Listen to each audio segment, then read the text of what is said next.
ఇది ఈ ప్లేస్‌లో కట్టడానికి కారణం ఏమిటి? అసలు ఇప్పుడు ఏ మూల ఏమున్నాయనేది ఒకసారి ఇది మాకు చెప్తారా? యాక్చువల్లీ మొత్తం కూడా 35 to 40 ఎకరస్ ల్యాండ్. హ్మ్. దీన్ని వచ్చేసి ఫస్ట్ నేను 4 పార్ట్స్ కింద తీసుకున్నాను. ఓకే. ఇది మనమున్నది సౌత్ వెస్ట్. ఇక్కడ ఫామ్ హౌస్ తీసుకున్నాం అనమాట. ఇది మొత్తం టోటల్ ల్యాండ్లో వచ్చేసి ఇది హైట్లో ఉంటుంది. ఓకే. యాక్చువల్లీ ఏమంటే ల్యాండ్ 4 పార్ట్స్ అంటే ఫస్ట్ పార్ట్ వచ్చేసి ఇండస్ట్రియల్ కింద అంటే ప్రాసెసింగ్ యూనిట్ అది. మన కిచెన్ ఏంటి ఓకే. మొత్తం అటు ఆగ్నేయములు తీసుకున్నాము. అండ్ ఇటు వచ్చేసేమో వాయువ్యం అంటే యానిమల్స్ ఉండడానికి కరెక్ట్ ప్లేస్ అనమాట. ఎప్పుడైనా ఓకే. వాయువ్యంలో యానిమల్స్ పెడితే బాగుంటుంది. సో ఇది వచ్చేసి మొత్తం కూడా ఈ ఏరియా అంతా యానిమల్స్, కౌస్, హెన్స్, గోట్స్ అవన్నీ ఆ ఏరియాలో ఉంటాయి. ఓకే.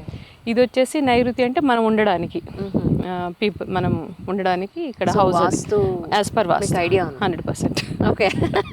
సో పట్టించుకుంటారు దాన్ని. వాస్తు నిజంగా ఉందండి వాస్తు అనేది? ఉంది అంటే ఉంది, మూర్ఖంగా పోవద్దు. వాస్తు, జ్యోతిష్యము, డెవోషనల్ అనేది మనము కొంత ఎంత అవసరం అంత తీసుకుంటుంటే పడవ నీళ్ళలో పోవాలి కానీ నీళ్ళల్లో పడవ ఉండకూడదు అన్నట్టు ఎంత అవసరం అంత తీసుకొని ఎక్స్ట్రా దాన్ని తీసేస్తే లైఫ్ బాగుంటుంది. అలా కాకుండా ఒకటే పట్టుకొని ఇదే అనుకుంటూ పోతే అక్కడ మనం ఇబ్బందులు పడతాం. కొంత ఎంత అవసరం అంటే 5 ఎలిమెంట్స్ని తీసుకొని దాని ప్రకారం పోతే ఏముండదు.